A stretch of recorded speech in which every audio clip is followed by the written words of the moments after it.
Hi, I'm Lynn Coffin, and welcome to a series of interviews which was first called Notable Nonagenarians, but now I've expanded it to be Notable Nonagenarians and Super Centenarians because our guest today is over 100 years old and I believe is the oldest resident at University House where we're now speaking.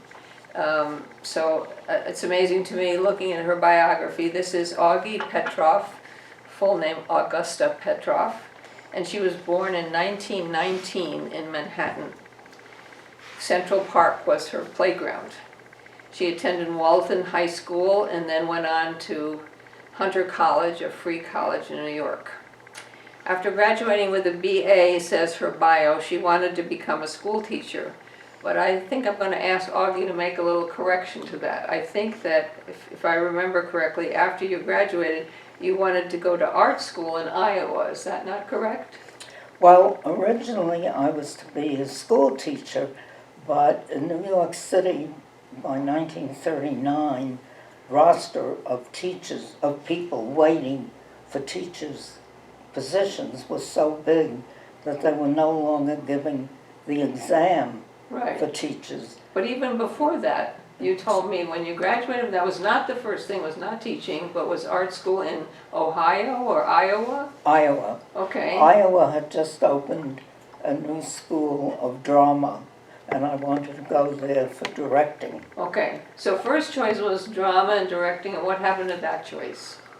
My parents wouldn't let me go out of town. Right. I was only 18 years old, and they said they didn't want me leaving New York City where we lived.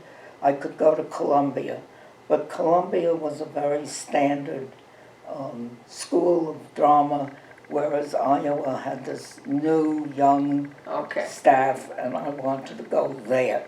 So then you said because you were so disappointed about Iowa not being allowed to go away, not being allowed to go to art school, you then chose what career? I then chose to take a business course so I could hire out as a secretary. There were still plenty of jobs for secretaries, especially for white ex-secretaries. Okay, for white ex? White ex, that's how the ads read in the New York Times. And what do the ex mean? White ex only meant white Christian only. Oh. Okay, so let me just clarify, because this is very confusing to me. The first choice was art school in Iowa.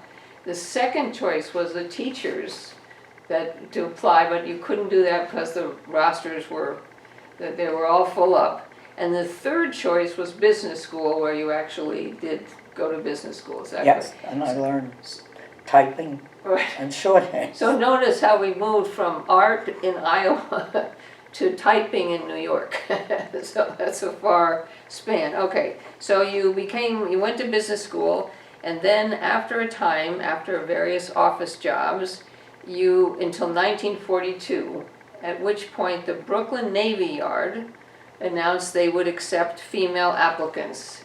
Did they also say ex or? No. You didn't have to be Christian. No, this was the U.S. government. Actually, it was the Brooklyn Navy Yard, but it was under the Naval Department of the Armed Forces. Okay. So can I ask you, so we sort of glanced over that, but when it said white X, you applied, right? Did you apply under the white X? No, I was not a Christian. I didn't apply to white X. Okay. Well, I know some Jews who did apply for white X, but you were white, so yeah, so it's interesting. I hope we've come far from that, the white X. We don't have the white and we don't have the X, I hope. Well, we don't have the white and we don't have the X, but if you read the want ads carefully, the new euphemism is, let's see how it's worded, can not approach. Can approach, can understand, can approximate. Can deal with the clients or some euphemism. Oh, I see. Like that. And does that mean people of color? No people of color, no Jews. Oh, wow. Because Jews and people of color can't approach clients, right? Well, not their white Christian. Right. They thought. All right. So you applied, and tell us about then what happened when you applied to the Brooklyn Navy Yard. Well, they gave you a test, which was for me a very simple one because I had been very good in high school math. It's simple, like you had to know the difference between a square, an oblong, a triangle. Okay. And that was, for me, child's play, of course. Didn't you also have to read a blueprint, it says here? Yes, You proved that you could read a blueprint. yes. And so you were successful. I was successful, and I went to work in the Brooklyn Navy Yard, which was building the last battleship we built, the USS Missouri, and it also did a lot of repairs on all kinds of ships, both American, British, French, that were torpedoed or bombed or somehow needed repairs, and that was another thing the Brooklyn Navy Yard did. Oh. The Brooklyn Navy Yard was part of our Navy Department. Yeah. So this was in the war, and you said that you wanted, part of what excited you was that you were doing something in the fight against Hitler, right? You could Well, see the... Well, we were building what turned out to be the last battleship that our Navy built, and we did a lot of repairs on all kinds of ships. Yeah. So is it that if the French ship or the British ship were closer to the United States, or how did they happen to come to the... I have no idea. Yeah, they just... That showed up. was not my department. I just did what they told me to do. Right. So it says here you were in the mold loft. The mold loft was the place where the equivalent of patterns in sewing, where you made a pattern for the garment. We made patterns out of wood for whatever they were building. I see. And then they would do it in metal, following And your... then they would do it in metal, following the dimensions of the wood that we sent down and the notations we made on the wood about things like buttonholes, except of course Right. they weren't buttonholes. they or were rivets or something. They were doorways. Probably didn't have windows. No, they didn't have windows, but the internal had ventilation openings and things like that. And you marked on the wood pattern where these openings were going to be, so the next department would do their part. Right.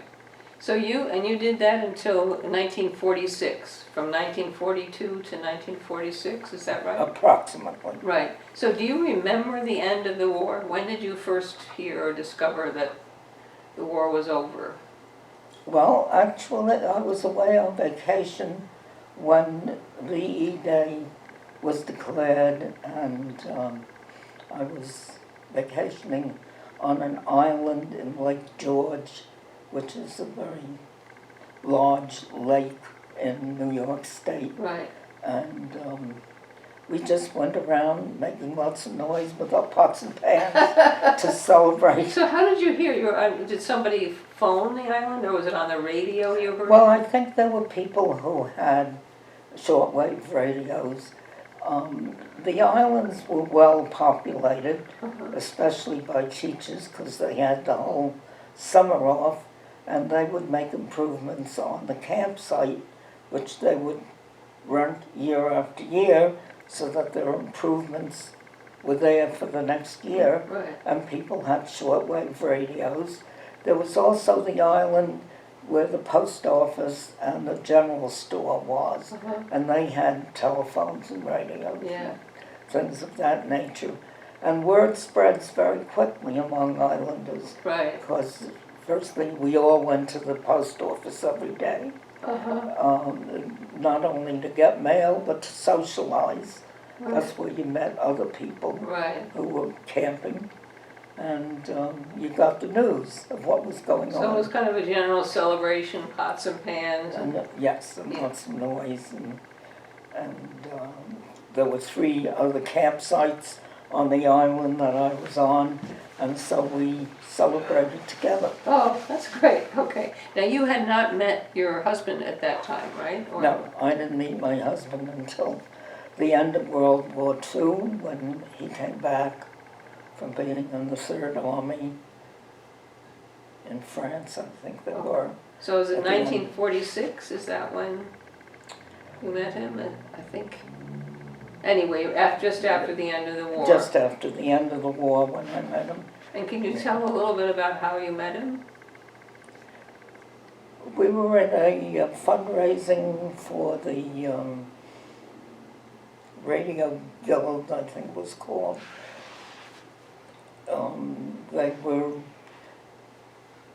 There was an actual fight between the AFL and the CIO. Oh my gosh. Who was going to represent various of the unions, and they were having, there was the faction that wanted to be part of CIO, and they were raising money to put out leaflets saying why the Radioactors of America should be part of the CIO, not the AFL.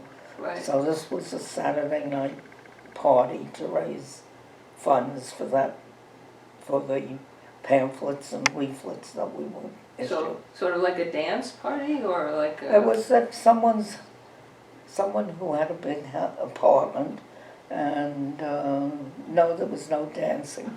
Wasn't big enough for that. Yeah. But there was entertainment and drinks and Right. food And did you know, general was it conviviality. conviviality, okay. Was it kind of love at first sight, or was it just you liked him and then you started, and it sort of gradually went from there? Yes, it was just not love at first sight at all. Okay. It was a date to go and see his murals at a nightclub in Greenwich Village. Okay. But it built from there, obviously. Yes. Okay, it and went then... on from there. And then you were married the next year in 1947, right? Right. And had your 2 daughters, and then you moved to Great Neck, to the suburbs. Right? And then the line that really intrigues me, it mentions that your husband was a good photographer and took photos. But the next line is, Augie developed an interest in crafts and taught macrame, crochet, and fabricating silver jewelry. That's again kind of a span between macrame and fabricating silver jewelry, isn't it? Yes, it is. I've been knitting since I was in high school, I guess. Uh-huh. So I was accustomed to using my hands. Right. And as a child, as a younger woman, at home, my father and my brother, and my mother certainly, was not good at repairing things. But I always had a penchant for repairing things around the house that went out of order. Could be from a battleship to a hot water heater, right? Well, it was even smaller than that. It was from the battleship to the iron.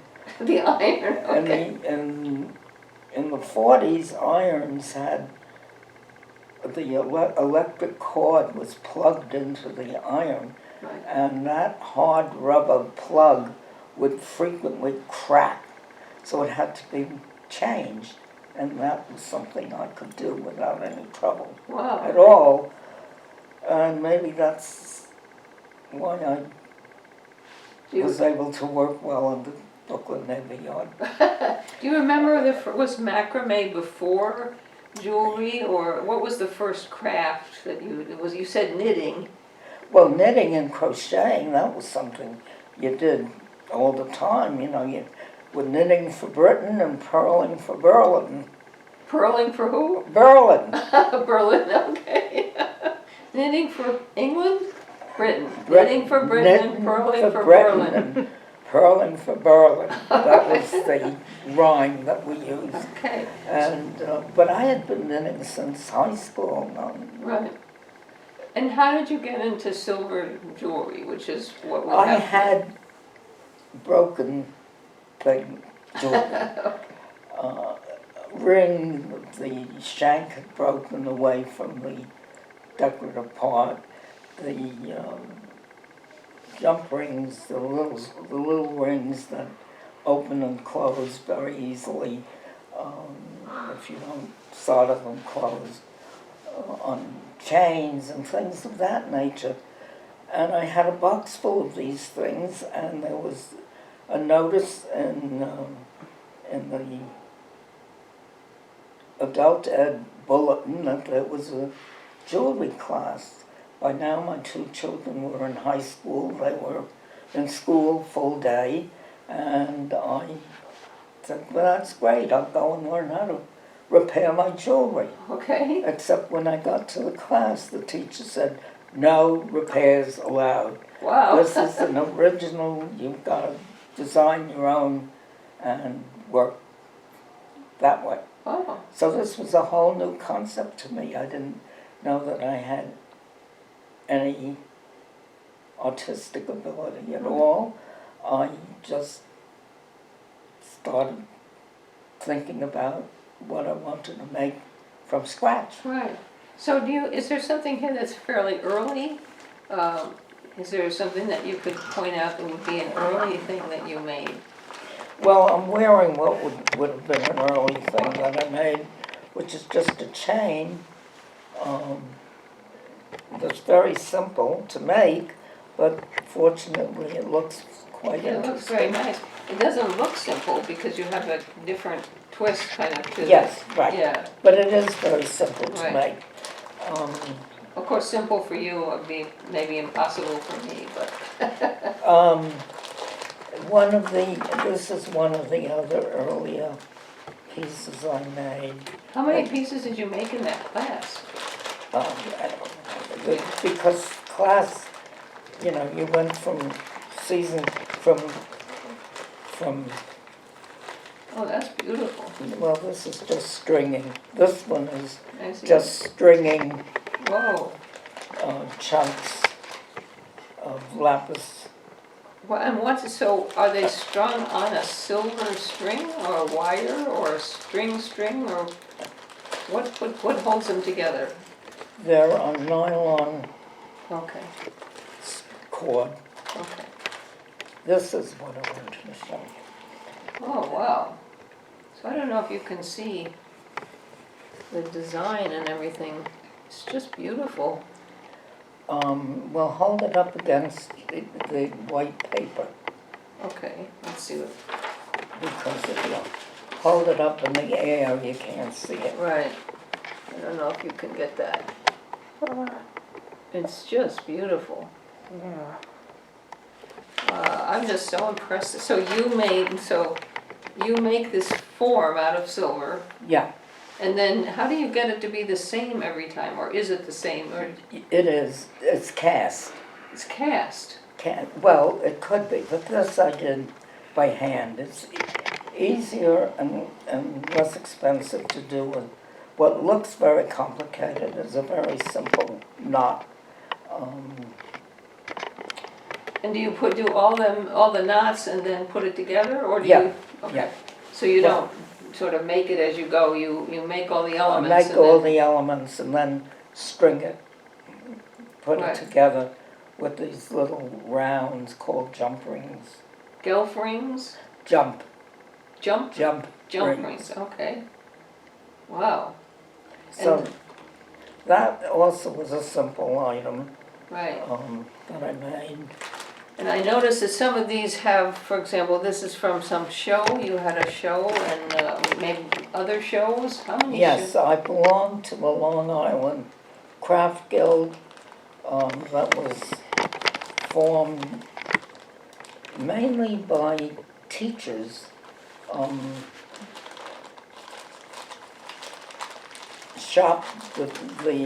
The fellows, the men were shop teachers who did jewelry also. And there were lots of women who did pottery, Right. So it wasn't just limited to No, juvenile potters? we had potters, jewelers, watercolorists. Yeah, but you All didn't, of a sudden, I can't think of all the different things. it'll come to you in an hour, that's what Yeah. this one. So, but I'm interested in these, to me, I noticed several times at dinner or whatever, you'll wear like the larger pieces that seem really, like this one or this one, the hanging, This one is, so I put it up against the paper again. well, yes. I don't know if you can see that, it's just, I'll zoom in a Beautiful. little more. you have it? There's a style of working called the lost wax method. You Maybe. work in wax. That medallion type was made in wax first, and then you take it to the, Let's see if we, see, this gives me an excuse to put this on. This is what I've really been wanting to do. And then you can do a close-up. Can you see it okay that way? Yeah, that's better. Yeah. How about that? It looks pretty good. Sure. It's beautiful. That's why I wore the black sweater. Right. And So, then you can, so you cast this. yeah, well, I had it cast. You take your wax to the caster, and they make a mold, And I notice now, is this gold or is this silver that's been, looks like no, gold? that's gold. That's That gold. piece is gold. Okay. Now, this is one of the pieces I wanted.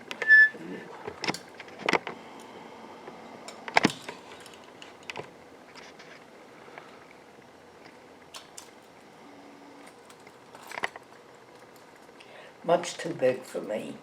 That's I don't stunning. wear, I don't wear such big things. Wow. But we had shows, jewelry shows, and so things like this I would make for sale Right. and put in a show. That's just lovely. Is this agate or something in the middle? What? That's no, that's an amethyst slice. An amethyst bite? Slice. Slice. Okay. Made from an amethyst, big chunk of Right, and then amethyst. you and It's like slice it. bread. And right? yeah, and you buy these things at gem shows. You know, Yeah. there's a famous February gem show in Tucson, Arizona every year. Uh-huh. And this is the kind of thing you would buy there, except being a viable organization. If I had known we were going to talk about this, I would have brought some information about the Long Island Craft Guild, which is one of the longest existing craft guilds. Well, but this is an interview with you, not the Long Island Craft Show, so you're forgiven. I mean, people could look up the Long Island Craft Show, right? And Craft find Guild. out about the information. Yes, yes. And this is something that you were in or have been in? I still am a member of the Long Island Craft Guild, even though I no longer live on Long Right. Island, Right. but I was secretary of the guild for so many years and have so many good friends that I send